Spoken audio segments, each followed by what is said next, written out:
Find functional hilarity at the Biffa Emporium.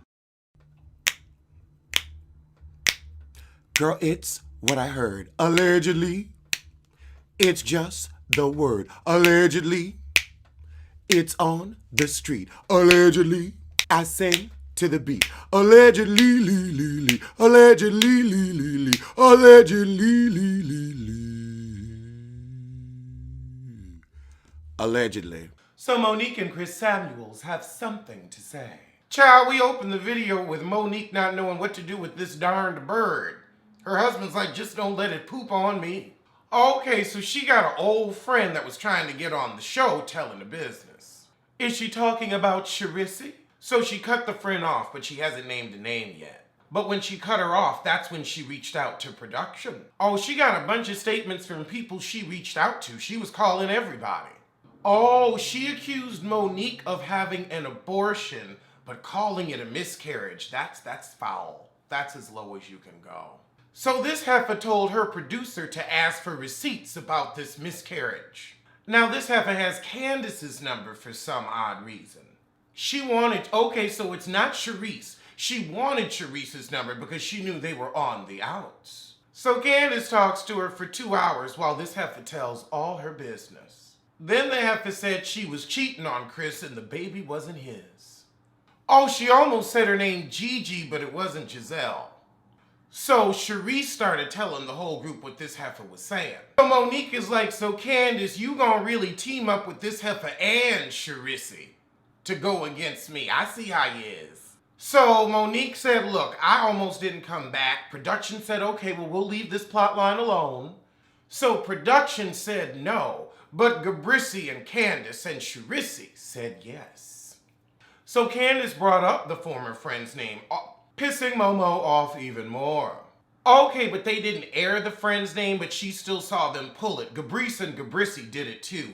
I mean, these are women with empty lives, empty heads, and empty storylines. So of course, they're gonna use any drama about you to keep their own checks coming in. I mean, who has a successful marriage to a wealthy man other than you on the show? Karen's coop don't count. Most of the cast, except for apparently her and Lady Eloise, go out to dinner. Basically, the brokes, the jokes, and the hopeless. So Gabrice was at this dinner plotting and planning, saying she's going to bring up the fact that that child may not be Chris's. That's foul. Gabrice, you can't, well, I guess you can't come up with something else because you had to go back to your own droppings to try to scare up a whisper of a plot line. Your kids ain't having it, and neither are we. So Karen hears about it and gives Monique the heads up about Gabrissi's stunts. Oh, so Karen tells Monique that Gabrice was going to pull this out as a reunion surprise.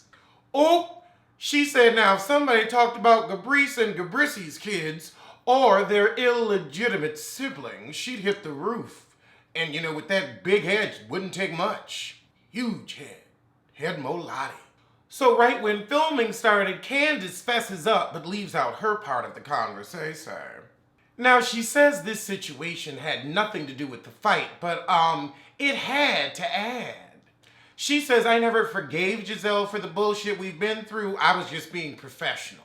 So she thought Candace was going to have her back, but Candace is a backstabber with no money. You see, you come from a place of security and not scarcity mind like Candace, because her money is scarce.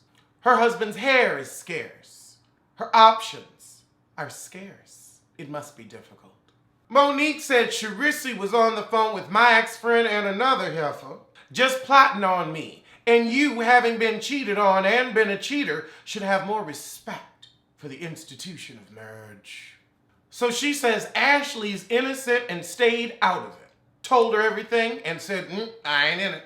I'm been it. Ashley's like, I've had enough going on with my husband. I'm going to sweep around my own front door because there's probably some condom wrappers there that need to be picked up before the cameras come by. Ooh, she said Ashley was shutting it down every time they tried to bring it up, and then she was giving me a heads up. So Ashley was a friend. Like, girl, it's the bullshit. I tried to tell you. It's the bullshit. Hold on, I'm going to send you the receipts. Okay. I'm going to meet you for some truffle fries later. Uh-huh. Chris said, look, I stay out of women's business, but when you start talking about me and mine, I might have to start telling about you and yours. I mean, if we gonna tell it, let's tell it all. Tell it all, Chris, tell it all. Oh, he said they are some dirty tricks and I don't fool with you. You getting to read from Chris, and Chris ain't even like that. He's speaking from the chest. But you talked about that man's baby. You gonna say that's some shit. Yeah, you gotta leave the kids alone. I only talk about ugly grown children. Oh my God! She said, well, now that I know the true picture, you think these heifers ever gonna darken my dough? No more. Karen and Ashley are the only two friends I fuck with. She said Wendy gets a pay because she knew, but let's see if she participates in any upcoming episodes. So her former friend tried to say Charisse started all the shit. So she knew it was a setup when Gabrissi tried to get close. And she was right. Oh, Chris said Gizelle calling him big boy was very disrespectful, and for another black person to do that, well, it's just disgusting. Monique said, she running around promoting black right now because it's popular. Don't nobody believe that. That's why I've always talked about eyeshadow and wigs. Ha! She said, look, I can take Gizelle and her wrinkled neck all day long, and it is saggy, like an old Chloe bag or an old Marc Jacobs. Remember when they had the big saggy bags? That's her neck. She said she's done with Candace. All right, well, that was an interesting little interview. I'll give her that. Let's head over to Claudia Jordan's show to see what Chrissette Michelle has to say about cancel culture. She already opens the interview talking about the difficulties during the road, and she's like, promoters will email her, and she's like, when do you want me there? Girl, what promoter's emailing you? They ain't that damn desperate, I can tell you that. So Claudia gets right to it. How did performing for that idiot impact your life? She said, I had to find grace for opinions, but also find grace for what I thought I was supposed to do. She said, what God was calling me to do, honey, somebody pranked you. God came up on your screen, but somebody had a spoof number. That was not the good Lord. Chrissette, you did not get any death threats. We killed your career. That's what we did. Wasn't nobody catching a case for you. After that performance, they dropped her from her label. I mean, she wasn't doing that well for them, no way. It was already dead weight. Claudia started to bring up a little too much personal stuff. Chrissette was like, I did not know we were going to be talking about this. Chrissette, what else do you have to talk about? Like, you plugged your little new project. Other than that, like, come on. Thank goodness I can get to my feet during this interview, because this is boring. She said what it taught me is we have to teach people as a community when they disappoint us. I'll give her that, because we can't throw everybody away. But there are consequences. Maybe it's best to ask before you do. Because somebody should have told you. And learn how to listen and shut that mouth. Chrissette opened a yoga studio since, she was dropped from her label. Dropped. And Chrissette, you need to be ready to get your story out. Quiet as it's kept, we haven't heard from you since R&B Divas. So Claudia said, do you regret performing at the inauguration, or would you do it again? She said, I wouldn't do it again. Well, she said, it doesn't matter what your message is, because I was really trying to uplift. But if it's on the wrong stage and the wrong company with the wrong energy, it's not a good message. That is growth. Claudia said, so how much did you get? Was it the $250,000? Or are you poor without a purpose? She said, well, I was still on tour after the fact, and there was no label I was signed to, so I couldn't have been dropped.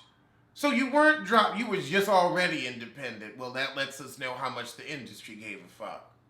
She said, oh, you don't do government gigs for money, you do them for your country, so I didn't get that much. A true fool. Oh, we gonna listen to her new single, Wait. And I think I'm gonna wait on that and end it here. But that was, wasn't interesting, but time passed. And now it's time for some trailer reviews. Okay, I'm thinking of ending things. We got a couple in the car, and she accidentally says it, and he's like, "What'd you say?" And she's like, "I didn't say anything." She meeting the boyfriend's parents for the first time this weekend, and it's the beginning of winter. Oh God, Toni Collette is the mama. This is gonna be some shit. Oh Lord! Why does the dog keep shaking? Oh my God, the dog has been just shaking throughout the entire freaking trailer. This is so weird. It's John Malkovich-esque. That's what it is. Okay, that was just odd as all hell. It was interesting. It was just odd. I don't know if I'm gonna watch it. It's one of those movies where you watch it and you're just like, I need to go out because I don't even know what that meant. Okay, critical thinking. It opens in 1998. John Leguizamo is in it, and oh God, what is his name from Pose? Shit, the one dating Poppy. Lil Poppy is in this. Okay, John Leguizamo teaching kids chess. I guess this is gonna be a feel-good movie. 21 seconds in and I'm good. But glad Lil Poppy is getting work. Cajillionaire. So we open with a group of thieves robbing a post office. Oh, it's a scheming family. Okay, so she meets some girl and she kind of joins them, but now the girl's getting tired of stealing with her parents. Child, they could have kept that. There's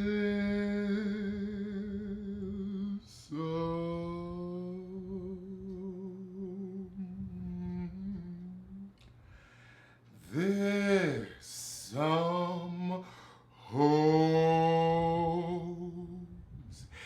in this house. Said there's some hoes in this house. Where's pussy for you? Some hoes. I said some hoes. There's some hoes in this house. There's some hoes in this house with the wet-ass pussy. With the wet, watch it, drip, watch it, that wet-ass pussy in this house. I said it's in this house. The hoes in this house. Hoes in this house. I said there is some hoes in this house. Alleged what? Alleged who? Allegedly. Don't blame, don't sue. Allegedly.